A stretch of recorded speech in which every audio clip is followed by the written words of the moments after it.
everyone, I'm Victor Brady, here on the Garnet Sports Selection Show from our Swarthmore studios. All of the seeds for the upcoming Centennial Conference tournaments are set, and we will run them down here on today's show. First, men's and women's cross country raced in the Centennial Conference Championship meet this past weekend. The men with a very strong showing, finishing third overall in the conference. They were led by junior Jacob Phillips, who finished 10th in the race. In third place, the Garnet finished one spot ahead of nationally ranked Johns Hopkins. On the women's side, the Garnet was 6th overall in a very, very snowy meet, about 4 inches of snow on the ground on Saturday when the teams ran.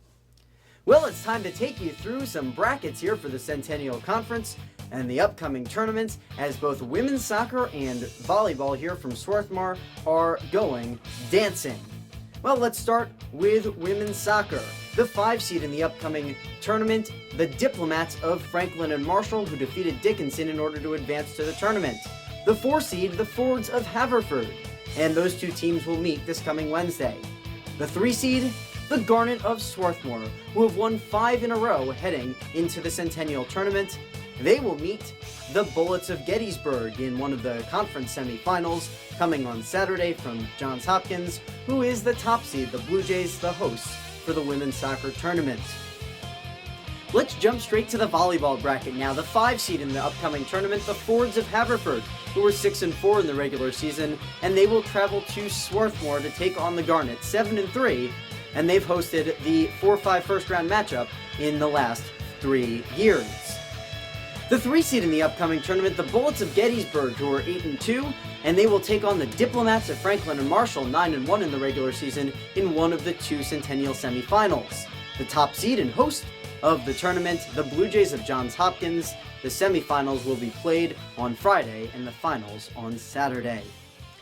Well, we have our correspondent Mark Anskis on hand, standing at Clothier Field here at Swarthmore to talk about the upcoming brackets. Mark, how are you doing today? Hello, Victor. You know, the women's soccer team has won 5 games in a row, now going into the Centennial Conference tournament, taking on Gettysburg in the semifinals. What do you think about their chances? Well, as you can see, Victor, playoff atmosphere is in the air here at the Clothier Fields. Fans have just shown up. They're just trying to get in the background of this broadcast. They're just really excited to be involved in the Garnet Sports Show. But as for the women's soccer team's chances, I think they have a very good chance of advancing. Last time they played Gettysburg, it was a 3-2 contest. They forced overtime with the Bullets at the battlefield, and as again, they lost in about the 109th minute of regulation, so there's really no reason they couldn't advance in the semifinals. And then in the finals, they arguably gave Johns Hopkins their best test of the year, Swarthmore losing that game 3-2, but losing in the final moments. So I think the women's soccer team has a very, very real chance of capturing the championship. You know, absolutely. Volleyball now, they've won 9 consecutive matches, 7 of them in straight sets. What do you think about their chances in the Centennial playoffs? Well, Victor, I think it's the same deal as women's soccer. You look at the volleyball team's results against the teams that they're going to be playing that are ahead of them as well. Johns Hopkins, Gettysburg, Franklin and Marshall, they lost in 5 sets to all those teams. They really could have won all 3 matches. So it's not inconceivable if the Garnet can get by the rival Haverford on Wednesday, which is no easy task, that they couldn't beat Johns Hopkins on their home court and then beat either Gettysburg or Franklin and Marshall. So I think both Garnet teams that are in the playoffs right now have a realistic shot of capturing the championship. You know, Mark, conference tournaments going on throughout the country this coming weekend. Do you know where you're going to be? Myself? Oh, I'm going to be hanging out at...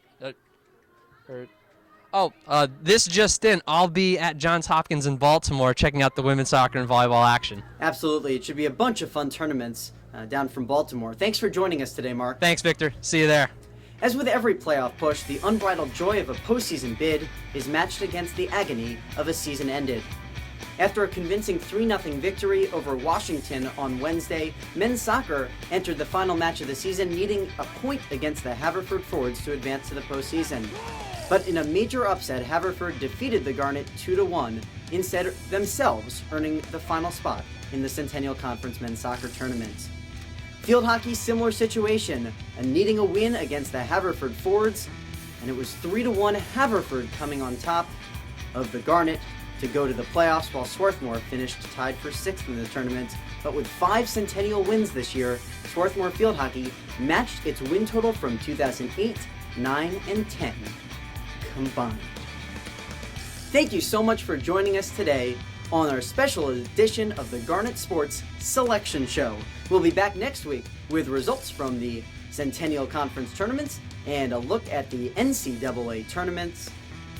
For everyone here at the Sports Information Office and Athletic Department here at Swarthmore College, I'm Victor Brady, saying so long for now.